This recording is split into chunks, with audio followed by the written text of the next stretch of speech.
November 14th, 2004, 100 miles southwest of San Diego, California, the Pacific Ocean.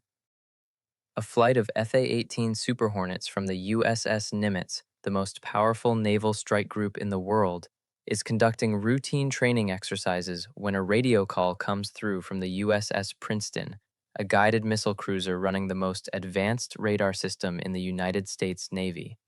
The call is not routine. The Princeton has been tracking something for 2 weeks. Objects on radar that descend from 80,000 feet, the edge of space, to 20,000 feet in less than a second. Objects that hover, that accelerate without warning, that disappear from the screen and reappear somewhere else entirely. 2 weeks of tracking, no explanation, no identification, no heat signature, no exhaust, no wings. The Princeton senior radar operator has a question he has been sitting with for 14 days. He is asking the pilots to go find out what it is. What they found has never been explained. And 13 years later, after years of denial, classification, and institutional silence, the United States government confirmed it happened. Welcome back to Unexplained Encounters. Tonight we are doing something we haven't done before on this channel. We are leaving the haunted houses and the demonic possessions and the paranormal investigators behind, and we are going somewhere that is, in some ways, even more unsettling. Because the cases we have covered so far, The Exorcist, The Conjuring, the Enfield Poltergeist, Amityville, Borley Rectory, all of those cases exist in a space of genuine ambiguity. Witnesses who may have been deceived or deceiving, events that cannot be fully verified, evidence that requires a degree of faith to accept. The USS Nimitz case is different. The witnesses in this case are not grieving families, not desperate homeowners, not paranormal investigators with a financial stake in what they find. The witnesses in this case are United States Navy fighter pilots, career military officers, Top Gun graduates, people trained specifically to identify, track, and engage aerial objects, and to report accurately what they observe. The evidence in this case is not secondhand testimony and old photographs. The evidence is radar data from the most advanced naval tracking system in the world. Looking targeting camera, chain of custody documentation confirmed by the Department of Defense, and in April 2020, the Pentagon officially released 3 videos of unidentified aerial phenomena, including the footage from November 14th, 2004, and confirmed they were authentic, unaltered, and depicted objects that remained officially unidentified. The United States government looked at what happened off the coast of San Diego and said, "We don't know what it was." Let that land for a moment. Not it was a weather balloon. Not it was a classified military test. Not it was a misidentified commercial aircraft. The most powerful military in human history looked at the evidence from that day, all of it, classified and unclassified, and said, "We cannot explain what those pilots saw." That is the USS Nimitz case, and it begins 10 days before November 14th. On or around November 10th, 2004, Senior Chief Petty Officer Kevin Day, the Princeton senior radar operator, was doing his job. His job was to man the AN/SPY-1 radar system aboard the USS Princeton and identify everything in the skies. In 20 years of naval service, he had tracked thousands of aircraft. He knew what commercial planes looked like on radar. He knew what military jets looked like. He knew what birds looked like, and weather formations, and everything else that could produce a return on his screen. What he was seeing now, he did not know. The objects were appearing in groups of 5 to 10 at a time, closely spaced. They were flying at 28,000 feet, a normal flight altitude, but at the unusually slow speed of around 120 knots, far slower than any conventional fixed-wing aircraft. Their flight patterns were erratic, zigzags, rapid altitude changes, hovering, instantaneous accelerations that no known aircraft could produce. And then they would descend. From 80,000 feet, the edge of the atmosphere, far above the ceiling of any known aircraft, to 20,000 feet in less than a second. 80,000 feet in less than a second. The AN/SPY1 was recalibrated, checked for errors. The data was verified. It was not a system fault. The objects were real. For 2 weeks, Kevin Day tracked these objects, reported them, and was largely ignored. He was an enlisted man reporting something that made no sense. His commanding officers had no framework for what he was describing. His career, he later said, suffered from voicing his concerns. He was not taken seriously. But on November 14th, 2004, something changed. The objects appeared again, and this time, a commanding officer made a decision. He told the pilots in the air to go take a look. Commander David Fravor was one of the most experienced fighter pilots in the United States Navy. He was a Top Gun graduate. He had 18 years of flying experience. He commanded the Black Aces, Strike Fighter Squadron 41, one of the elite F/A-18 units flying off the Nimitz. On the afternoon of November 14th, Fravor and his wingman, Lieutenant Commander Alex Dietrich, were already airborne on a routine training exercise. Each had a weapons systems officer in the back seat, 4 people total across 2 aircraft. At around 2 p.m., an unusual order came through from an operations officer aboard the Princeton. Stop the training exercise. Proceed to new coordinates. Real-world task. And then, more ominously, the officer asked if they were carrying live weapons. They were not. Something unexpected in the water below. A patch of churning white ocean, turbulent, foaming, roughly the size of a Boeing 737, as if something large was moving just beneath the surface. Fravor described it as looking like a submerged object disturbing the water from below, and hovering just above it, low, white, smooth, roughly 40 feet long, was the object. Fravor later described it on 60 Minutes in 2021. It was white and oval, like a large Tic Tac candy.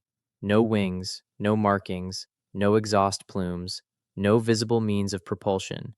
It was moving, not fast, not aggressively, just kind of moving above the white water area with no predictable movement, no predictable trajectory. Fravor told his wingman to stay high and watch. He began to descend toward the object. The object began to mirror his descent, not fleeing, not ignoring him, mirroring. Fravor spiraled down in a circular pattern. The object matched his spiral, ascending as he descended, maintaining its relative position, tracking his aircraft with a precision that suggested awareness. Fravor later said plainly, "It was aware we were there."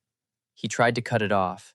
He banked hard and went directly for the object's position, an aggressive intercept maneuver that he had executed thousands of times against enemy aircraft. The object turned, and then it accelerated. Not fast like a fighter jet, not fast like anything Fravor had ever seen in 18 years of flying the most advanced aircraft in the world. It accelerated beyond anything I've seen, Fravor said. It crossed his nose, and then it was gone. Not gradually receding, gone, as if it had been switched off. Seconds later, radar operators on the Princeton picked up the object again, 60 miles away. It had traveled 60 miles in less than a minute. For reference, the F/A-18 Super Hornet, one of the fastest aircraft ever built, has a top speed of approximately 1.8 times the speed of sound. To cover 60 miles in under a minute would require speeds approximately 40 times faster than the F/A-18's maximum. Fravor landed on the Nimitz and immediately found one of his pilots, Lieutenant Chad Underwood, who was about to take off for the next training sortie. He told Underwood what he had seen. He told him to take a camera. Lieutenant Commander Chad Underwood took off from the Nimitz with an AN/ASQ 228 ATFLIR targeting pod attached to his aircraft, one of the most sophisticated forward-looking infrared cameras ever mounted on a naval fighter. Using coordinates relayed by Kevin Day on the Princeton, Underwood found something in the same area where Fravor had made his encounter. He struggled to lock onto it. His onboard radar had difficulty acquiring the target. The object, Underwood later claimed, appeared to be actively jamming his radar while he was observing it. Eventually, he achieved a lock with the FLIR camera and began recording. The footage that Underwood brought back to the Nimitz that afternoon is the video that was later released by the Pentagon. It is grainy, infrared, black and white. On the small monochrome display, you can see a white heat signature tracked against the sea, a point of light that refuses to resolve into wings or an engine. It moves. It rotates. At one point, it appears to accelerate, and the pilots in the cockpit, two experienced naval aviators, react with audible shock. Whoa, got it. Woo! Underwood later said he was more concerned with tracking the object than with the reaction. He wanted the recording for the people who could extract meaning from the data. The craft had no wings, no appendages, and gave off no heat signature. Extraordinary in itself, since all known aircraft produce significant heat from their engines or propulsion systems. The object produced nothing. No thermal signature, no exhaust, no contrail, nothing that indicated how it was moving or where its energy was coming from. Underwood coined the term tic-tac to describe what he saw on his infrared display. He brought the video back to the carrier, and then something happened that no one has ever fully explained. Now, right here, right before I tell you what happened to the recordings from that day, I need you to hit that subscribe button and tap the notification bell. Because what I am about to tell you is the detail that has haunted every person who has investigated this case. And next week's episode goes somewhere that makes even this feel incomplete. Go ahead, I'll wait. After the encounters on November 14th, 2004, there was a debrief. Standard procedure. Fravor and Dietrich described what they saw. Underwood's footage was reviewed. Radar data from the Princeton was collected. And then, according to multiple enlisted personnel from both the Princeton and the Nimitz who have spoken on record in the years since, people came aboard. Not their commanding officers, not standard naval intelligence personnel they recognized, people they didn't know, in civilian clothing. These individuals, according to witness accounts, went to the ship's data recording systems and removed hardware, hard drives, combat system tapes, optical drives, the raw sensor data from the Princeton's radar. 14 days of tracking anomalous aerial vehicles was collected and taken away. Some witnesses say they were told to delete what they had. Some say data was simply gone when they went to retrieve it. Kevin Day, the radar operator who had spent 2 weeks tracking these objects, whose observations had been the reason the intercept happened at all, later said he walked away from the Department of Defense out of frustration after trying in vain to get anyone to listen to him. The pilots were debriefed. As far as they knew, there was no formal investigation. They were sent back to their duties. Fravor and Dietrich were met with ridicule from some crew members for reporting the encounter. They endured jokes, and the footage, the FLIR video that Underwood had brought back from his sortie, disappeared. It was not destroyed, but it vanished into the classification system, where it sat for 13 years. 13 years. In December 2017, the New York Times published a front-page story that changed everything. The story revealed the existence of a classified Pentagon program called the Advanced Aerospace Threat Identification Program, or ATIP, that had been secretly investigating UAP reports since 2007.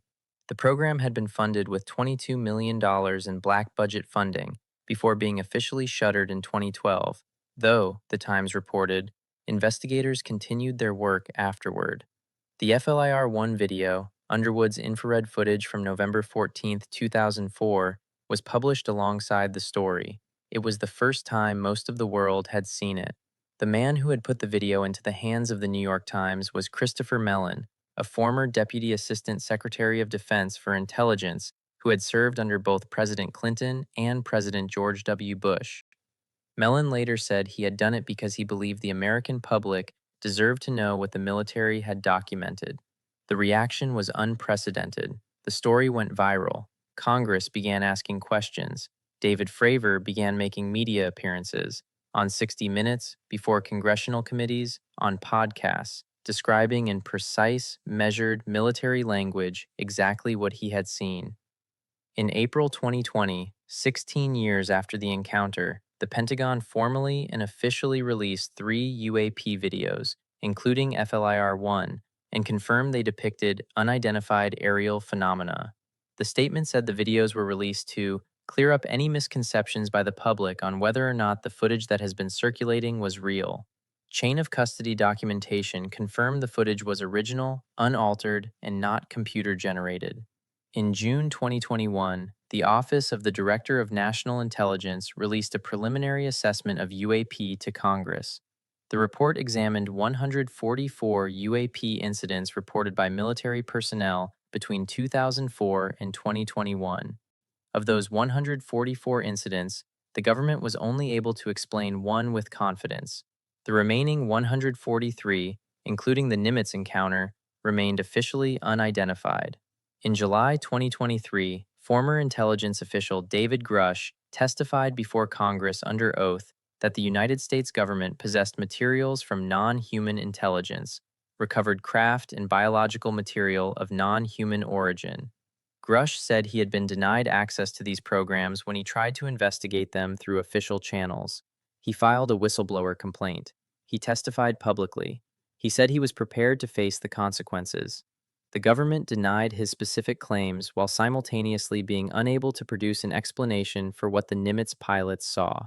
David Fravor, the most credentialed, most credible witness in the modern history of UAP investigation, has been asked the same question hundreds of times since 2017. What do you think it was?